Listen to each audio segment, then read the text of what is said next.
Welcome, everybody, to Kayfabe Wrestling Talk. My name is Handsome Nick Hanlon. I'm just doing a rundown of Crown Jewel.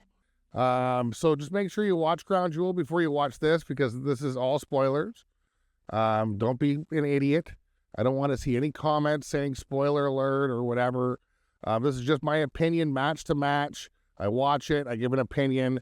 And if you don't like the opinion, you're probably wrong, because I probably know a little more about wrestling than you guys do, because most of you are idiots, to be completely honest. I mean, you know this.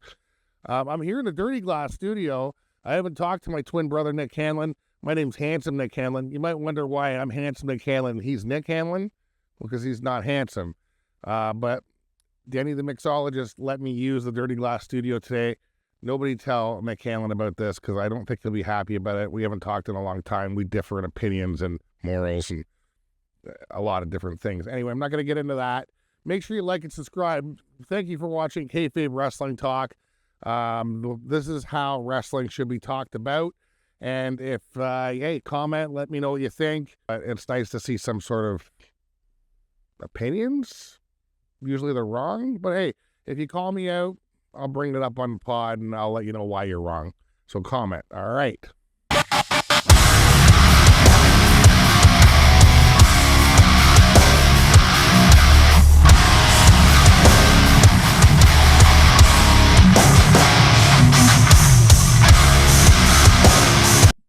Welcome back, Kayfabe Wrestling Talk. And the Crown Jewel starts off with the real bloodline: Solo, the Tongas, Fatu, the Samoan Werewolf, against Roman, Jimmy, and Jey Uso. And a very interesting thing, Jey Uso comes down separately. Jimmy and Roman come down at the same time, and it really shows where the whole teamwork thing is at, where Jey is at, if he is actually part of this team. And, the funny thing is, Solo comes down with everybody. And, it seems like Solo treats all the members, Fatu, the Tongas, he treats all of them with respect. Unlike how Roman treated Jey, Jimmy, and, Sammy at the same time. He was a ruler with an iron fist. He treated nobody fairly, came down on everybody if anything happened. But they cheer for him because the fans are idiots. Roman was and still is the same guy, and Roman, looking at Jey as he walked down the ring, was not impressed with Jey walking down to the ring doing his yeet stuff. You got people cheering for the guy that truly is the Iron Fist. He's truly is, the guy that treated none of his members with any respect. Anyway, match starts out. Good match. We got Jey starting the match reluctantly through Roman. And it's been a year and a half since we've seen the Usos together, so people were really, really into it. There's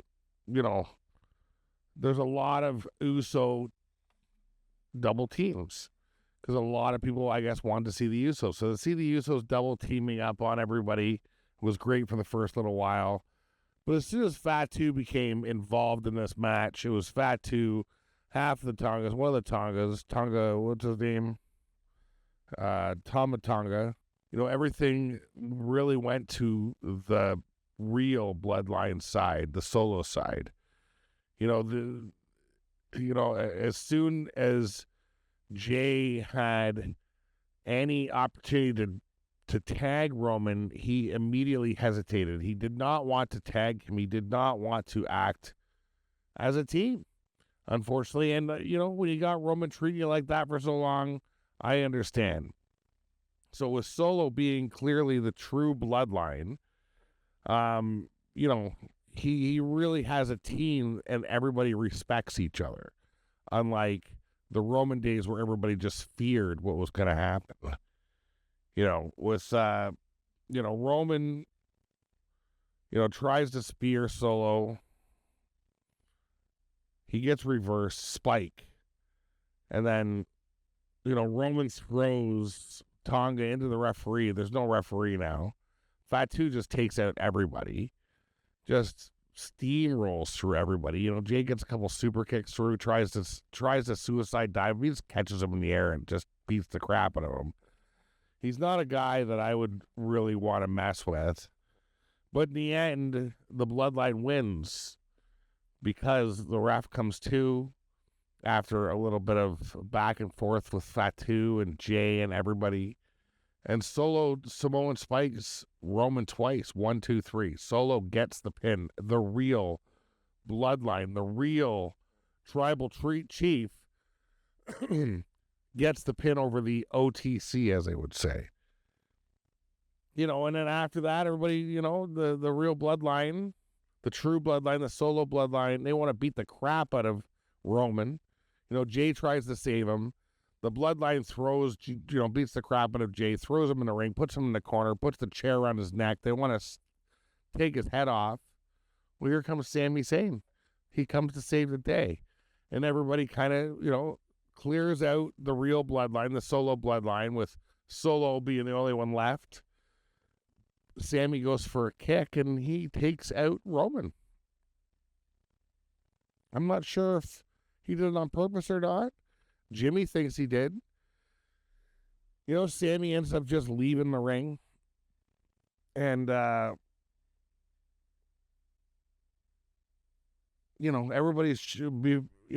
was chanting Sami Uso, Sami Uso. I don't think Sami wants to team up with anybody. He likes the virtue signal. He likes to pretend to be a bad guy he likes to pretend to be a good guy. But he took out Roman, and nobody's really happy about that. Well, Jimmy's not.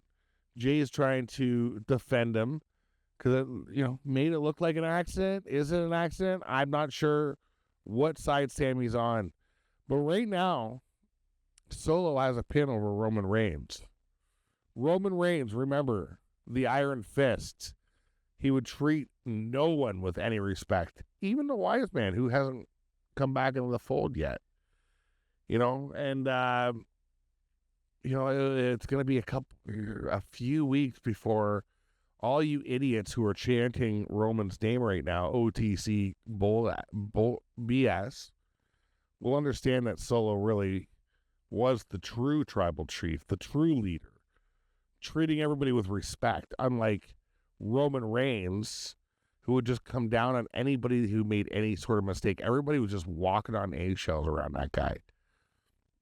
Great match, exciting, and a great way to start this PLE, this pay-per-view. This was a good one, and this is going to really complicate Jay coming back into the fold because obviously, and you probably saw it on SmackDown, he wants to be an equal. I don't think Roman can handle having an equal. I don't think Roman's ego can manage having anybody being his equal. But I guess we're going to see. Well, the Bloodline won, and I think that's what matters. And Fatu came out impressive.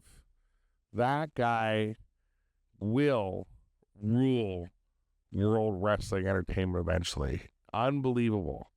He is... It's hard to even explain how good this guy is. You can't hurt him. He's just forward all the time, going forward. But hey, Bloodline wins. The real Bloodline, not the fake OTC Bloodline wins.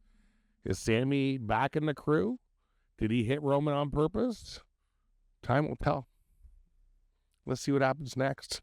The second match, and we got a 4-way women's tag team match. And this one, in my opinion, was set up to be a disaster. We got Io Sky, we got Kairi Singh, Damage Control, we got Lash Legend, Jakari Jackson, we got Chelsea Green and Piper Niven, Bianca Belair with Jade with Miss Cardell. And this one's for the tag team titles. And, you can remember on the last Raw how excited Jade and Bianca were to have this match. I'm surprised since it is a 4-way match and the winner does not have to be pinned. I'll tell you right now, the audience was dead for this. The beginning of this match, totally dead. I wasn't exactly expecting much from this crowd, considering they're not really used to seeing women do things. It's only been the last few years where they're actually allowed to have matches. But I tell you what, I will say one thing about this match. Halfway through the match, they won the crowd over. I don't often agree with the crowd. I'm definitely not going to lean towards popular opinion ever. But this is why I love wrestling. You put on a good wrestling match, you're going to get the crowd into it. And you can just see step by step how the crowd absolutely got into it. And I was not expecting it. They won the crowd over. It was actually heartwarming. I love to see it. It's what wrestling's all about. If you do it right, if you do a wrestling match right, you're going to get the crowd in, and they're going to be hooked because these are a bunch of talented women. And I'll tell you right now, Damage Control always impresses me, and they impressed the hell out of me in this match. I thought they're going to take it. Lash Legend with Jakari Jackson, one of their first probably the biggest event that they've been a part of. They were from NXT. Those two women are bound for greatness eventually, especially Lash Legend. She is an athlete, true athlete. And of course, Piper Niven and Chelsea Green. We all know how talented they are. And all 8 of these were, Bianca Belair and Sheg Hadal also put on a good match. Miss Cogel, Miss Jade, she's been looking stiff for a while. She seems to be coming into her own. I can't wait till she finds her own feet and, kicks Bianca Belair to the curb and goes out on her own, which will happen very soon. Either way, all 4 teams in and out. You can only have 2 in the ring at the same time, so that's a thing where you have to pin, and you have to be the legal person. You have to pin the legal person. There's no disqualifications in these matches, so anybody can kind of do whatever they want. That being said, some great high flying, man, and the crowd. I can't believe how well they got into this thing. Belair, Miss Jade Cargill, they come out in the end the winners. But they definitely were not the ones that were the most impressive in this match. Damage Control and Piper Niven and Chelsea Green. I mean, those 2 teams put on a match and a half, and I really thought they were going to take this. I was really hoping Damage Control could get the title away from Bianca and Jade, but it just wasn't going to happen. Jade Cargill, Bianca Belair wins the match again, and you know what? There's going to be some jealousy starting with those 2 women. They've held the title for a while, and Miss Cargill, she's getting better and better, and everybody is looking at Bianca, and everybody is looking at Jade, and I think one of these women are not going to like the attention the other one's getting because they're both shallow human beings, and you can really tell. You can really tell by just the way they carry themselves. They always want to be this, I'm going to sell T-shirt attitude, kind of like Mr. Cody Rhodes, Mr. Fan Favorite, Mr. Two-Face. We'll get into him later, but that being said, Bianca and Miss Cogel, hey, congratulations. You won a title in a huge PLV, in a huge pay-per-view, and it was an impressive showing by all 4 women. I just can't believe how they won over the crowd. There was a ton of high spots. There was one specific spot where there was a reversal, and Piper thought she was splashing. I believe it was one of the Damage Control. It was either one of the Damage Control or Jakari. I forget which one, but she ended up splashing Chelsea Green, and that kind of took them into the match with, Bianca coming in, and Bianca and Miss Cargill getting a win at the end. Can't deny it. Great match. I was expecting not a great match. Some of these 4 matches can be a bit of a disaster, but you can tell the crowd was really, really into that match. All right, well, let's get on to the next match. We got Seth Rollins versus Bronson Reed. Seth Rollins, you are the best dressed man. Seth Rollins, you are the best dressed man in wrestling. I love it. He came out in denim. He had like spikes on his shoulders that were leather. He had denim. He had leather. He had everything going on. Great entrance. And we got Bronson Reed back to basics, man. Just coming down on what he comes down in. He doesn't really have to do much because he has nothing to prove on account of the fact he is the monster. Great match. Yeah. Really good match. It kind of started a little slow, but great match. It was a no-holds-barred or extreme rules or a street fight, whatever they want to call them. There was no rules in this match. And there was a lot of heavy hits, especially when Seth Rollins got the tsunami. Man, he got that tsunami, and I was like, this match is over. I don't foresee him kicking up. It's impossible. Seth Rollins should be getting more attention than Cody Rhodes, I'll tell you right now. And, I can't wait for Seth Rollins to get rid of his T-shirt attitude. But I don't know. Everybody seems to really love him. He doesn't really change his attitude that much, but we are going to see Seth Rollins change his tune a little bit in the way he reacts with the crowd. That being said, great match. Ending with Seth Rollins, the victor. Seth Rollins is moving on up. I thought this would be the end of Seth Rollins because Bronson Reed, who is destined for stardom, he is destined to be one of the greatest wrestlers. He is already the best big man in the ring.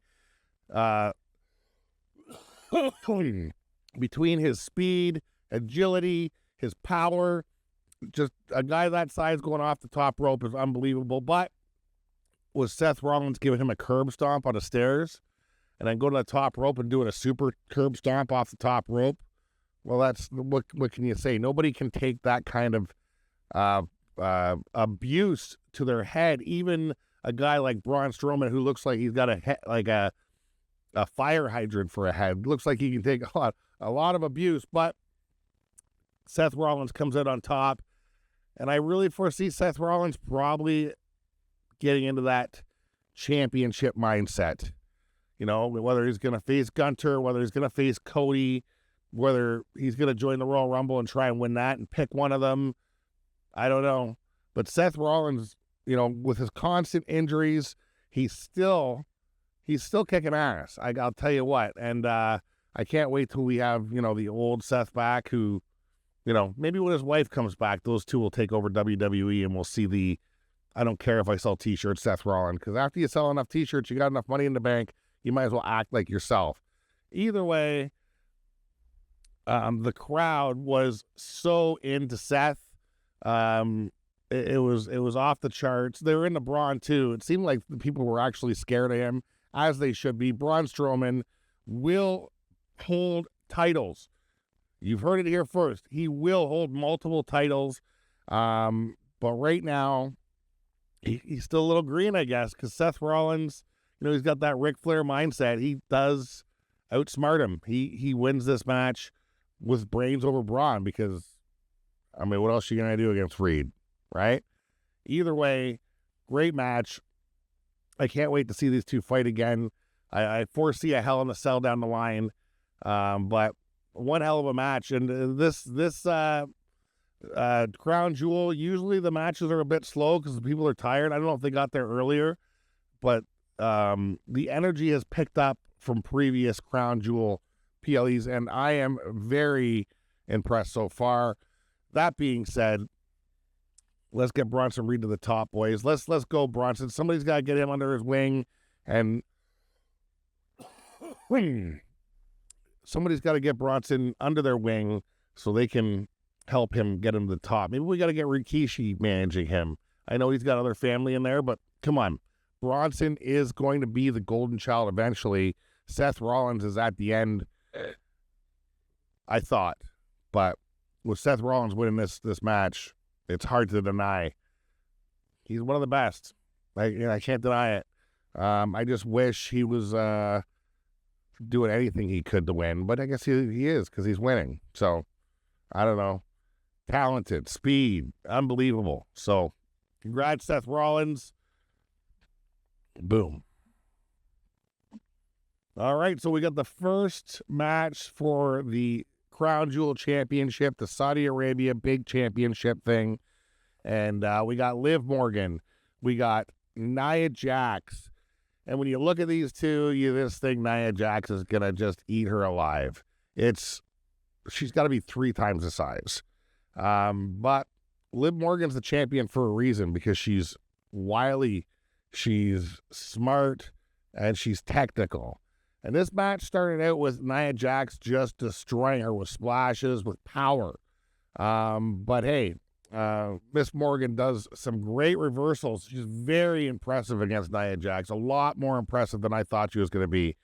But, Nia Jax just continues to overpower her.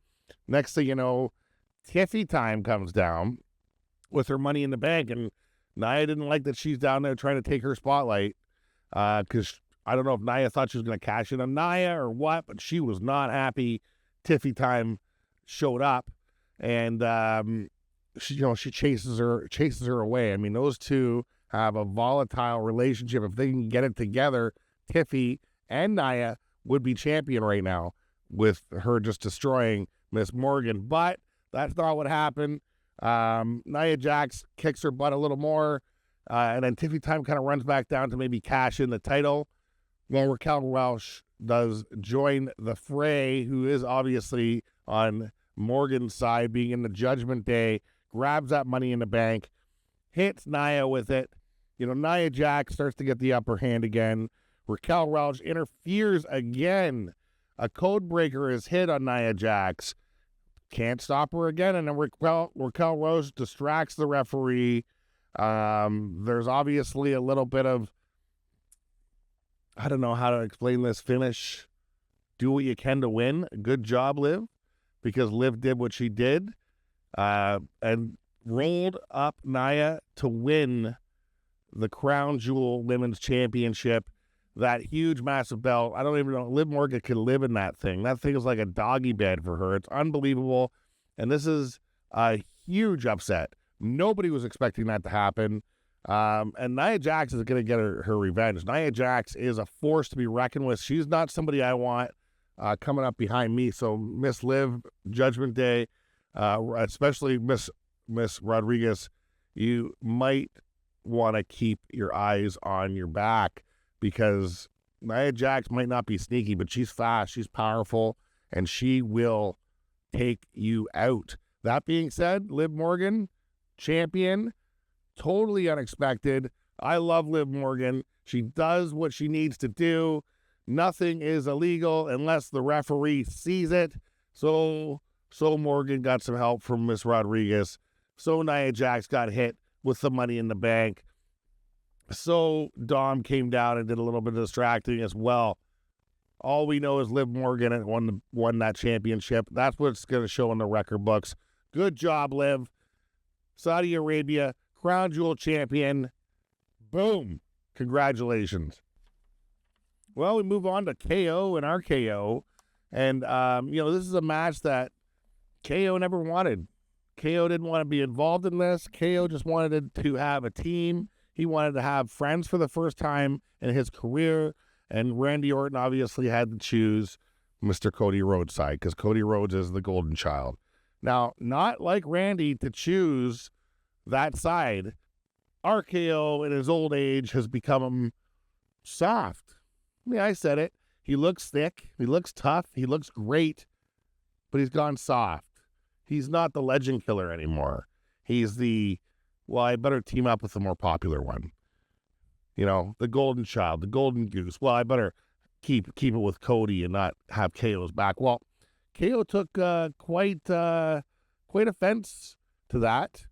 And, the match never started. KO just beat the crap out of RKO. Man, he did a flying elbow off a balcony. I couldn't even believe it. It was unbelievable. He jumped from probably 30 to 40 feet onto tables, onto RKO. And there's an interview that I do post on my Facebook with KO saying, I never wanted this match, but who walked out? I'm the one that walked out. Randy Orton wasn't walking out. KO says he might have broken some ribs, but he got what he wanted. He beat down RKO. And I don't think that's the last time we're going to see these two guys, because as much as RKO's gone soft, he still is a talent. And we're going to see those guys wrestle again. I wouldn't be surprised if their feud takes them right into WrestleMania. Unless KO just destroys them next time and maybe gets a title shot. Maybe wins the Rumble. I'm not sure. But KO, I love to see him back. The girl interviewing him wanted to take him to the trainer because his broken rib. He says, I don't trust anybody here, not even the trainers. Yes, Kevin Owens, you're back. I love it. This means success for you. This is what you should be doing. Never mind all this buddy stuff. Sami Zayn screwed you over back in the day. Randy Orton, Cody Rhodes, stop. You are Kevin Owens. You are the prize fighter. Fight, Owen, fight. That's what you're born to do. I love to see it. It was, too bad we didn't get to see a match, but we got to see a brawl. And man, Randy was looking sick, but Owens got the upper hand real quick. And that elbow smash off that balcony, we might not see Owens for a while. Triple H might have been right trying to not have this match and protect Randy Orton from Kevin Owens because he destroyed him. Incredible brawl. Love to see it. Kevin Owens, I know there wasn't a match, but obviously you're the victor. Congratulations, my friend, for really making a statement. Oh, hey, guys, make sure you like and subscribe. Obviously, all these opinions are exactly the way you're thinking, unless you're an idiot. So like and subscribe so you can see more of my opinions. And if you disagree, comment. I'll address it on my next podcast. But either way, let's see what's going to happen next. All right, folks. This next match, we got Carmelo Hayes, we got Andrade, and we got the idiot LA Knight. Remember the guy that doesn't even know how to be a referee? What a tool bag. But I must say the crowd was popping for LA Knight. Very hot in Saudi Arabia, I guess. In my opinion, though, I mean, he's looking good. He's looking huge. But Andre and Hayes, they're the ones that came out on top in this match. They might not have won. LA Knight did retain his U.S. championship, but those two were the focus of this match. LA Knight got knocked out of it early and had very little action. Or, I don't know, maybe he was just laying down trying to figure out how to stand up because he's that dumb. Either way, LA Knight does a double BFT to Andre and Hayes at the end. Boom, like Hayes was doing like a luchador kind of spin around. He was about to DDT him. LA Knight reverses it. Andre comes up. He grabs them both. Boom, BFT, double.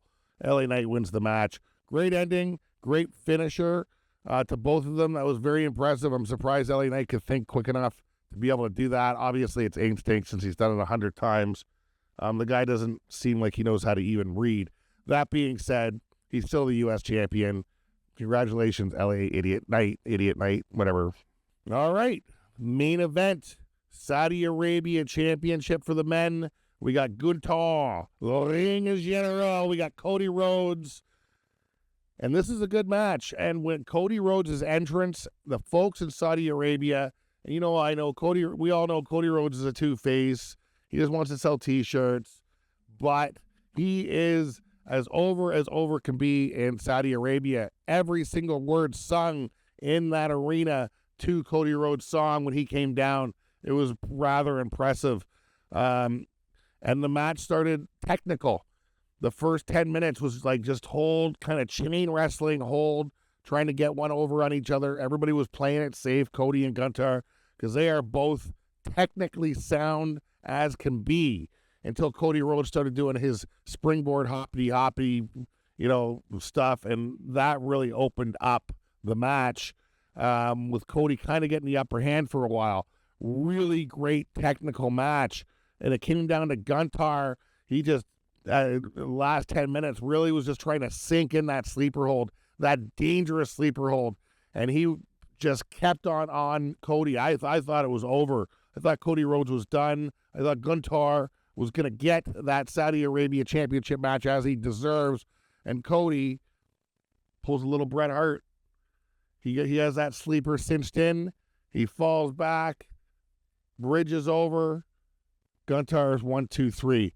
Gunther's not even hurt, but he had that sleeper locked in. And with Cody Rhodes putting the pressure of his head to his back, he couldn't really let go. He had no hands. Cody's full body weight was on his shoulder and upper back. Cody Rhodes wins.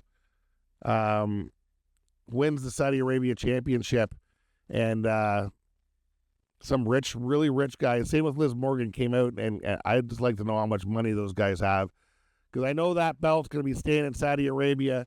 I do know the winners will get a Super Bowl type ring. So I guess every year that belt will be up for grabs. That belt is apparently a very expensive belt. I heard Saudi Arabia paid WWE $20 million just to create this belt. And why not? WWE takes the money, spends $5 million on a belt. They can keep it. That being said, Cody Rhodes wins in a very impressive match.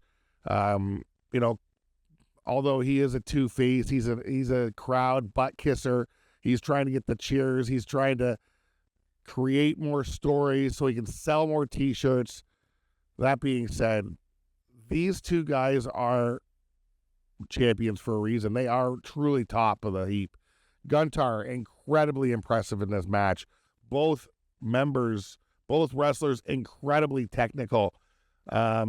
Just the timing, the velocity of the moves, the technically soundness of the chain wrestling, and the cleverness of Cody Rhodes to be able to get that pin on that sleeper hold. I can't say anything else. Congratulations, Cody Rhodes, I guess, for winning the Saudi Arabia championship. Even though it's a pointless championship, the match was great. The whole pay-per-view every match was good.